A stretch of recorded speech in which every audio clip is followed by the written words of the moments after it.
Hello everyone, DonTheCrown here, and I want to do a final build guide video for the Bing 2 build here with Fire Serpent. I know it's a little bit delayed since when I killed Supreme Showdown. I kind of got distracted with Do at Night Abyss, and then I'm probably hopping into Where Winds Meet here. So I want to make sure I got this video out before that game comes out. But very excited because this build was just very fun, very strong, and pretty much got done all of the stuff that I wanted to do. We ended up strength stacking, Fire Serpent, and just really blasting. I even did not really expect to take advantage of Destiny's Betrayal, the new Kismet here that basically turns the negatives of your dream interpretations into positives. But we used some great rings this season to potentially make some really overpowered stuff here, especially because Tenacity Blessings do give us like multiplicative damage. So I was pretty overall happy with this. In order to get this second ring here, I did have to buy it from somebody else, but you know, it turned out pretty great. And then the only real thing that I changed since killing Supreme Showdown 20 is I finished off a like closer to perfect weapon.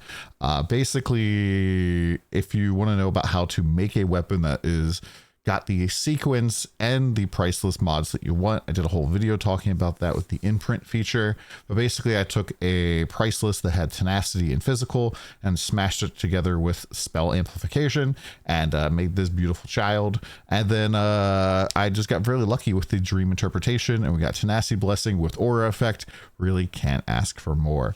And yeah, so this is pretty much the finished weapon here as well. And I think that overall this build was pretty good. It's definitely not the tankiest build I've ever played. That would definitely go to Rosa 2 from last season. But Rosa 2 is pretty stinking ridiculous. There's still definitely some more room to grow on this build as well. We have 0 undetermined fates. And so if I was really going to push it, I would probably switch Firewing and Squiddle here and do an entire section of just strength micros with 3 star trails in here, and then a undetermined fate that had like either 2 medium star trails or maybe like 3 or 4 micro strengths in there, just to really like pump the strength up even more. I didn't really feel like I had to do that, so it kind of is what it is. We ended up using the Destiny's Betrayal, which we would have to like shuttle off into undetermined fates. And then also I think that Mercury Bottle is pretty important for the build just because Affliction gives us so much damage. Having this just really just made the build feel a lot smoother, because without this the Affliction takes a long time to build up, which is kind of a pain in the butt. But in terms of the rest of the major changes I made for killing Supreme Showdown, basically switching between Last Stand and defensiveness, just getting more defenses. Supreme Showdown 20, you don't really need to be damage capped when you're going into the fight because of the way that this whole thing works. So click special battle mechanics here. We can see that energy gathering, a certain number of condensed energy spawns in the stage. When you touch them, you get a certain amount of time to collect them, otherwise you will die. But after you collect enough condensed energy, each additional condensed energy grants a damage boost buff and a slow effect debuff up to 7 stacks. So this makes you slower, and then you can't counter the slow in any way, but this will get you like up to damage cap quite a big way. I was way up there in terms of damage while I had this buff up, and since we just teleport around a lot, you don't really need to worry about moving too slow in Supreme Showdown 20. You can see that in the whole build video. And specifically for that fight as well, I did switch from the Flash of Brilliance here to going to Brainstorm, specifically because I kept missing the call on this particular boss, and I don't really think that there's too much of a difference between the two of them in endgame. And Alex each kept making fun of me for missing the call, so yeah, it worked out really nicely to have this. I also went and upgraded all of my hero memories to mostly just be smashing a ton of block chance in all of here, so we can have maxed out block. I think that one of my fates I did have to replace with a block one. Yeah, I needed 8% attack block. So always remember that like if you're having a little bit of difficulty min-maxing your block chance, that you can go and fix this with fates. Fates should pretty much be like, I have my build completely done, but I'm like missing just this one little tiny smidgen. You can replace a micro fate most of the time to fix those problems. And so if you had like a resistance problem or something, you probably don't want to fix it with fates, but it is something you could do as well. And in the end, we ended up having quite a bit of defenses. I also ended up using Overshield module for the fight. It's not really up most of the time. However, this can basically make it so that if it is up when you get hit, it's like you didn't get hit at all. You don't take any damage. And the speed boost isn't really all that noticeable when you're like stacking up the little orbs. You're just going slow. And so going slightly faster isn't all that helpful. And that's pretty much it for the major changes here. Looking back at the build overall, we also did go Lone Walker's Boots. I did something kind of strange with Lone Walker's Boots in the Supreme Showdown 20. Basically, these boots, like, they give you an aura. They give you more aura effect when you're affected by 4 or more auras. But I only had 3 auras when I actually was playing because we were doing Charged Flames, Steadfast, and then the aura from the boots.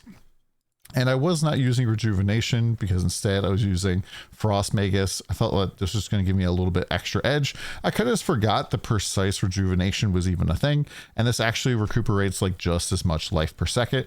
Now, Frost Magus does have the bonus of giving us the ability to have the little shield support thing here that reduces the amount of damage you take. This one right here, Protection Field. So like 5%, 6% less damage taken when you have this up, which is pretty darn nice and helps you be more tanky. And like the extra aura effect, like I was already damage capped, so having more damage kind of doesn't help all that much. But we do have the Steadfast aura, which does give us armor, and the difference between having that armor up and not having that armor up is pretty noticeable for our defenses. So we can see that right now we have like 75% DR from just the armor of the physical, and then 48% with the elemental part of that, or the non-physical, I guess you could say. And we deactivate that, and yeah, the values go down quite a bit. So it's quite a bit of DR loss there, which definitely is not a good thing. And I really wish that we had like gotten even more armor somehow. Like I made sure I got armor here as well. But then there's just really not a ton of armor that you can have in the build, especially if you're going to run Lone Walkers, and Lone Walkers just don't have armor. So kind of just is what it is. Now, do note, since you do get precise spell amplification here, this makes the sequence that gives you additional spell amplification effect, basically, but it costs more mana. This is actually probably the best sequence for the build, and I highly recommend this. If you're going to be looking at other sequences for two-handed weapons, for our, not the sequence person, this one over here. So if we're looking at advanced, so normal sequences are reasonably priced. So we're looking for additional spell damage, fire penetration, or armor damage penetration. All of these I think are fine. I don't even think you really want all stats. For the in-depth R&D, this stuff is way too expensive. You're basically looking at like 100 times 20, so 2,000 a pop to potentially roll these. And this is why I spent 2,000 to imprint my sequence over and recrafted my weapon. But we pretty much have a couple of different options. The Explode is really good for map clear, but then we have additional hit damage for spells cast by Spell Burst. So this is 50% more damage. Then we have Control Spell, which gives us Control Spell level 25, and then 25% more damage. And then we have Spell Amplification Aura. Now the Control Spell is actually quite good. So if we go and look at Control Spell, we can see on the wiki here that this is actually a 40% multiplier. So 40 times another 25. This is actually 75% more damage. This is actually very, very good. The spell amplification aura. So we have precise spell. It's not going to actually work that way. Spell amp. We go here. And at level 20, the aura is at 40%. So getting basically 3 times that is another 80% damage. So this just slightly is better. But if you have this control spell here, you're also going to need to drop control spell. If you're using it, probably use Refracted Prism instead. I use control spell when killing the boss. I think it is the best support just for my personal testing, but Refracted Prism is definitely the best for mapping. So probably just switch on over to that. The beam length, I don't think really has all that much of an impact. The additional refractions are really nice for bouncing around while mapping. But for, doing normal bossing, I think it's probably between Refracted and Control Spell. You could potentially even do Recuperation. The extra combo points is pretty cool. But that's pretty much the whole setup here. I do want to point out that you could even potentially go and try out Scattershot Beam as well. I believe that Refracted is still better than Scattershot though. But part of that might just be that I have a dog level Serpent Beam Barrage still. I didn't ever level this up. I didn't go buy a new one, mostly because this got stupid expensive this season. If I wanted to go and buy one that was like 50 plus here, you'll see the price is like 4,000 to 6,000. I don't really think that this is all that worth it. I have like 20,000 FE right now. I could potentially go test it and see how good it is, but I don't really believe that this is really as game breaking as the price is wallet breaking. And then my Serpent Beam here, I did go and buy a pretty okay one here in tier 0. I could probably buy a better one, but then upgrading this to like higher star level was just really quite expensive for how much little damage I thought I was going to get. I also still was missing Activation Medium, Burst Medium with a good roll. This is a pretty low roll compared to like potentially having a positive. Having a negative multiplier of your damage is always a very bad thing. And so we just have like quite a few of these currently in our build because like these are kind of low here. This is kind of low. This could be, higher up as well, and it could be higher level. So there's still quite a bit of room to get more damage and to keep blasting with the build and to like invest in the whole setup. But I think for me, for now, I'm pretty much done with the season.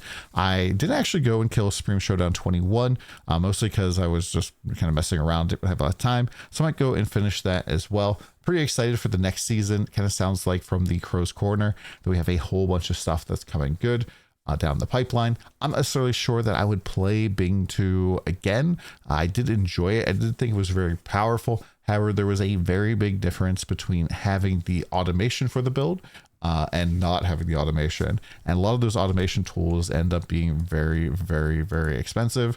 So like burst activation, even the cheapest one of them right now is like 400, and it's like the end, like the dead part of the season. It's actually a lot cheaper than I thought it was going to be. And then the solid river was super expensive for a long time, and finally the prices on this are starting to come down. But start of the season, this is probably going to be very difficult to get in the future, simply because the drop source of this is Overrealm. So unless people are farming Overrealm early next season, because it's like overpowered, kind of like how Outlaw was, then this hat might be pretty rare next season. So I don't know if you're going to want to plan around that. But overall, it was pretty fun. I did enjoy it. I think that there's still more things to test out. Like, it could have done a complete different setup with not doing strength stacking. We could have done like the erosion resistance stacking as well for defenses. Could have used solid river. Could have done a whole bunch of different stuff. This is just what worked for me, and I had a really good time. Hopefully this video helped you out. If you have questions about like what the gameplay looks like and all the other stuff, please go check out the rest of the videos in this series. But this is me signing off for now, and we'll see you again next season.